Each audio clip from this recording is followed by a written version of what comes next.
ay kasama ko pa sa Senate of the Philippines. Ang aking kaibigan, ang aking kumare, Senador Amy Marcos.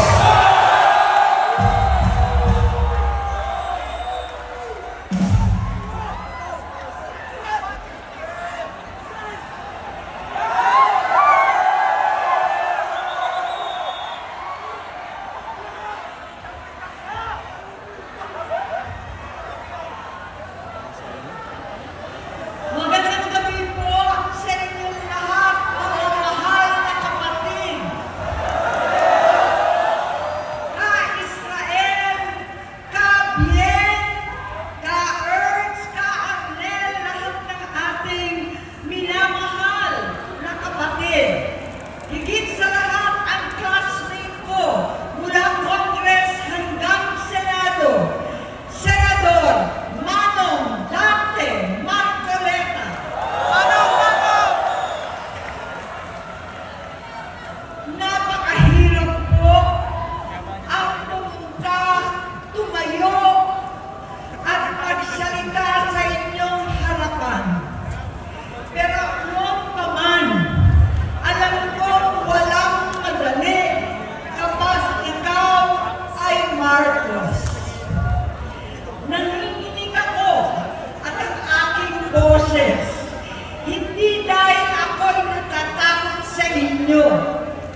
na lamang lumayo ang loob namin sa isa't isa.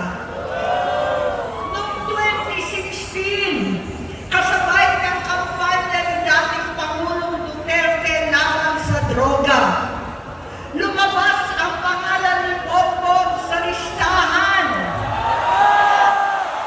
Nakasama siya sa listahan ng mga celebrities, mga artista, Maricel Soriano at iba pa. Masinsinan kong kinausap si Pangulong Rodi. Halos manikluhod ako. Sinabi ko ayon sa kapulisan, dapat unahin, usigin ang mga pusher at saka na lamang sagipin ang mga user. Naligtas si Bongbong. Labis ang takot ko at pag-aalala. Kinausap ko siya at nagsabi siyang talagang siya ay nagbabago na. Muli at lagi, hindi ako nawalan ng pag-asa. Ako'y naniwala ulit. Mula noon ang natatanggap ko na lang na balita tungkol sa kapatid ko ay regular na pagpapadoktor. Kaya kumalma naman ako. Inisip ko, totoo, dahil na-opera na ang tuhod niya sa gout. Siguro, totoo na ito. Hanggang nito, nalaman ko na tuloy ang paggamit niya sa mga party na garapalan naghahain ng droga. Pinagmamalaki pa ng mag-asawang kayang-kaya nila ang microdosing ng cocaine. Hati-hatiin daw para 4 na beses sa isang araw. Hindi mabibisto. Ang pagpapadoktor, pinalabas nila ang pag-stem cell. Nagpapalit daw ng dugo, nagpapa-blood transfusion. Kayang-kaya raw, hindi ko maintindihan ang pinagsasabi. Noong 2021, kahit papano, nagkikita kami at nagkakausap. Sumumpa siya sa akin talagang hinintunan niya. Naniwala ako kasi sabi niya gusto niyang tumakbo. Ang sabi ko, tutulong ako sa abot ng aking makakaya. Ipinakilala ko si Bongbong kay Inday. Naging magkatandem sila. Pagkatapos noon ay biglang hindi na niya ako ulit kilala. Kahit si Inday, nagtataka, bigla ko na itsakwera. Kahit ganon, nangampanya pa ako para sa kanya, kahit si Inday na lang ang aking nakakausap. Hindi ko alam bakit ako nakabang sa headquarters nila sa Mandaluyong. Hindi ko alam bakit walang nagre-report sa akin tungkol sa kampanya. Sa totoo lang, masakit mang aminin, nung dinidisqualify na siya, halos papaboran ko na sana dahil may nagsumbong sa akin mula sa kanyang campaign team na gumagamit na naman siya. Nung sinabihan ko, siya at mga taong nasa paligid niya, nagkaisa silang tuluyan akong alisin sa kampanya na ako naman ang bumuo. Sinabi nilang gusto ko na siya ay mag-disqualify para ako ang pumalit. Hindi totoo yun! Iniisip ko ang kalagayan ng aking kapatid at paano siya magsisilbi kung ganyan ang kalagayan niya. Pero pinaparating sa akin na hindi siya lulong at minsan na lamang tuwing nagpa-party. Hindi ko maipaliwanag bakit gusto kong maniwala at hindi mawalan ng pag-asa. Noong nanalo siya, naging pinakamalayo na kami sa isa't isa. Maliban sa opisyal at takbuhan at kapag pumupunta yung nanay namin, hindi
addiction.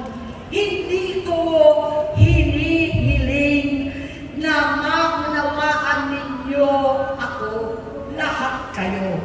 Sa palagay ko, ang makakaunawa lamang sa akin ay ang mga pamilya may pinagdaanan sa addiksyon, sa inom, sa sugal, sa alak, sa bisyo, higit sa lahat, sa droga. Pag hindi ko siya nakakasama, buong aking loob na ipasok sa institusyon, ipagamot, iparihab ko na yan. Pero tuwing maghaharap kami noon, hindi kaya ng aking kalooban na gawin yon. Tuwing magsasabi siya sa akin na magbabago na siya, hindi ko siya kayang tiisin. Hindi ko kayang ipagkait sa kanya magkakataon at pagbabakasakali, umaasa ako at laging nananalangin na sana, oo nga, nagbago na siya. Hanggang dumating ang 2024 at 2025, yung bisyo niya na ang dahilan ng pagbaha ng korupsyon, kawalang direksyon, at maling-maling mga desisyon. Walang accountability, wala nang hustisya. Hindi na niya alam ang nangyayari. Hindi na pinapaalam sa kanya ang mga pangyayari. Sinamantala ng mga ito ang paggamit niya ng droga. Kinangkap na nila ang kaban ng bayan, habang ang mga dating tumatawag sa amin ng magnanakaw ay nakakita ng pagkakataon sirain ang lahat. Nagagamit na nila si Bongbong para sirain si Inday. Itinutulak pa nila si Bongbong at ang bayan sa bangin para umastang tagapagligtas. Mula sa pagtraidor at pagpapahamak kay BP Inday, sa confidential funds na tutuusin ang galing naman sa opisina ng Pangulo, hanggang sa pagpadukot sa dating Pangulong Duterte para itago na lamang sa ibang bansa. Ang kabaitan ni Bongbong ay naging kalupitan. Karapalan ng pagtatakip sa kanya ng mga nasa Congress, sa Senado, mga miyembro ng kabinete. Kitang-kita na ng taong bayan, wala nang puwang ang kahihiyan. Para bang nauulit ang bangungot ng kasaysayang dinamas namin noon. 68 years old po ang tatay ko nung pinatalsik sa pwesto. 68 years old na rin si Bongbong ngayon. November 17 din, noong 2021, nung nakumbinsi ko si Inday na magbise kay Bongbong. November 18 po, bukas, ang ikatlong araw natin. Siyam na taon na nakakaraan, saktong November 18 pa talaga, na pinalibing ni Pangulong Duterte ang tatay ko sa libingan ng mga bayani.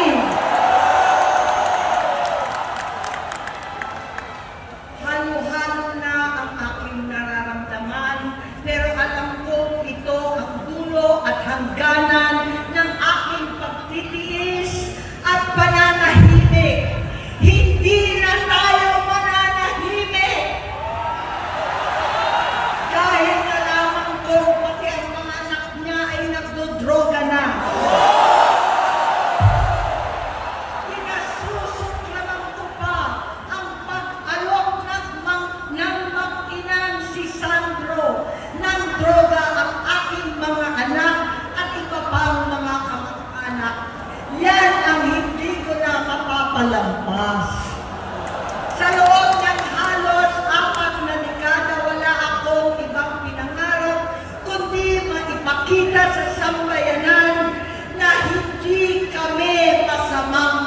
ako.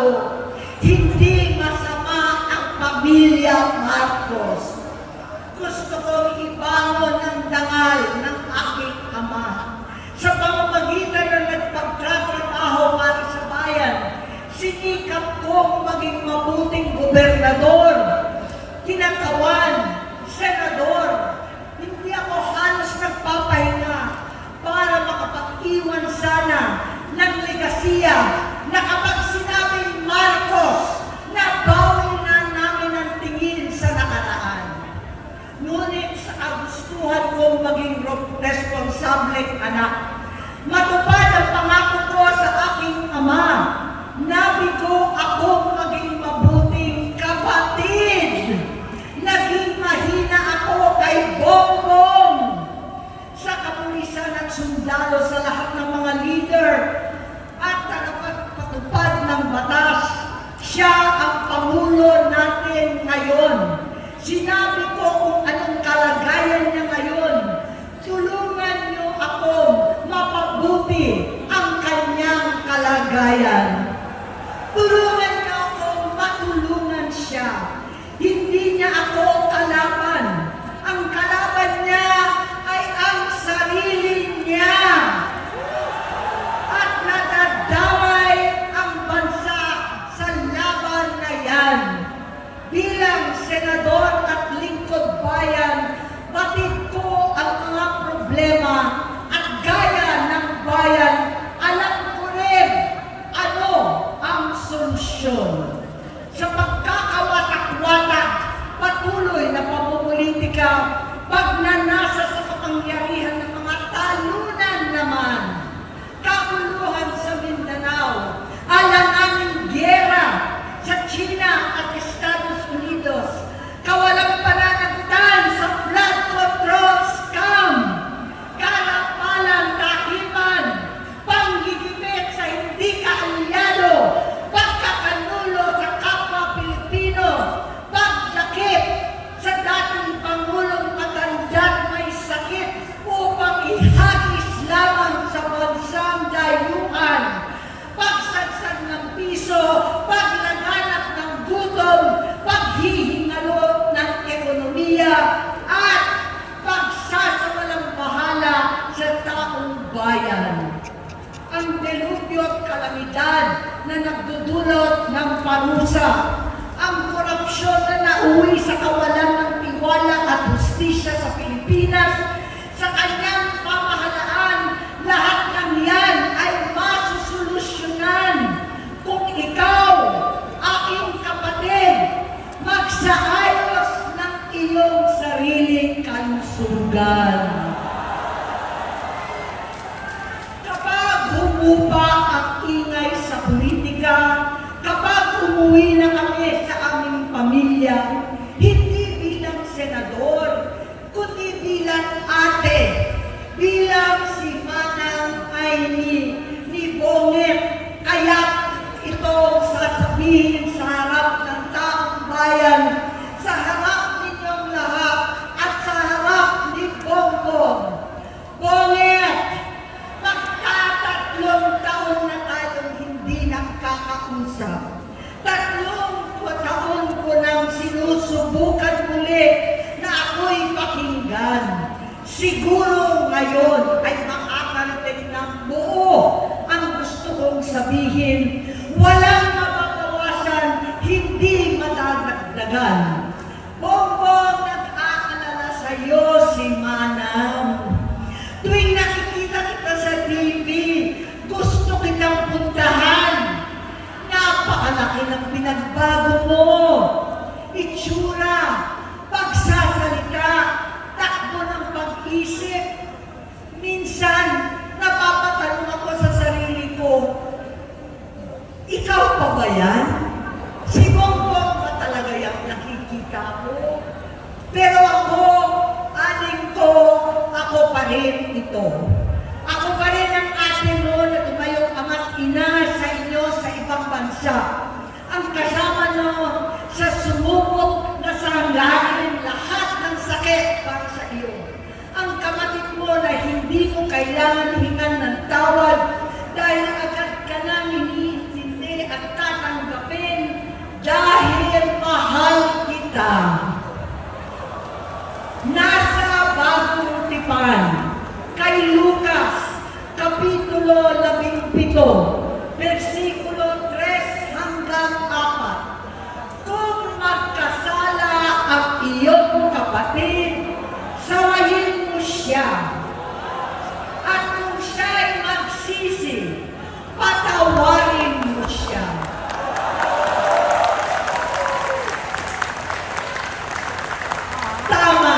ading ko, tapusin mo na ang paghihirap mo at ng bayan.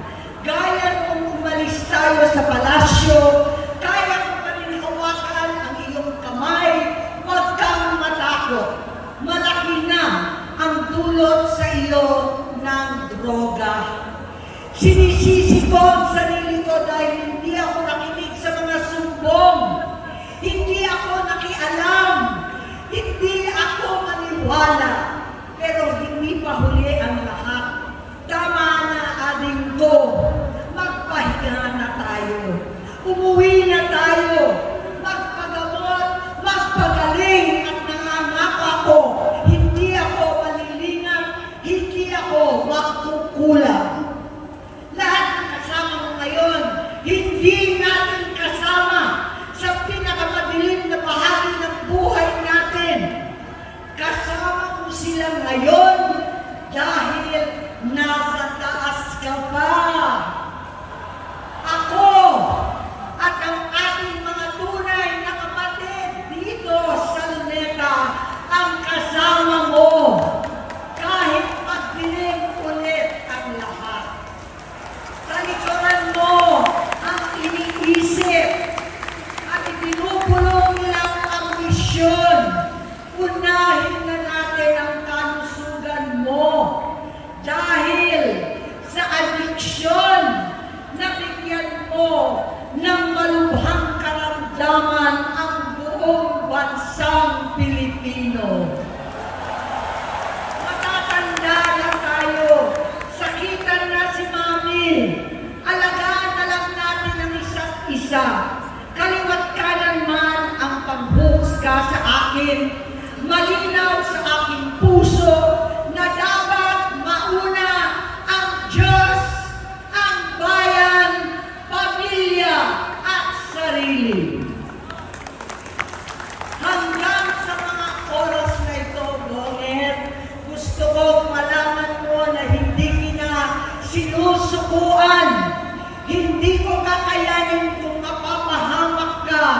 Kaya hinihingi ko na tayo'y umuwi na, mamahinga, alam sa iyong kalusugan. Kaya ko mabigo at mawala sa iyo ang posisyon, pero hindi ko kayang mawala ka sa amin. Ayusin mo ang sarili mo. Magpagamot, alisin ang droga sa iyong sistema. Wala akong ibang gusto kundi gumaling ka, malampasan natin ito muli. Dahil wala akong ibang hinahangad bilang ate, kundi maging masaya ka, maging ligtas sa panganib, malusog, matagumpay sa buhay. Itama ang mali, labanan ang adiksyon, at ako hindi kailanman aalis sa iyong tabi.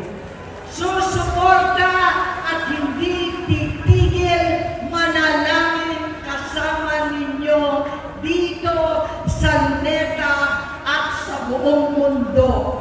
Dahil iyon naman ang tungkulin at ibig sabihin ng salitang kapatid, kapatid, mabuhay kayong kapatid. Maraming salamat po, Senator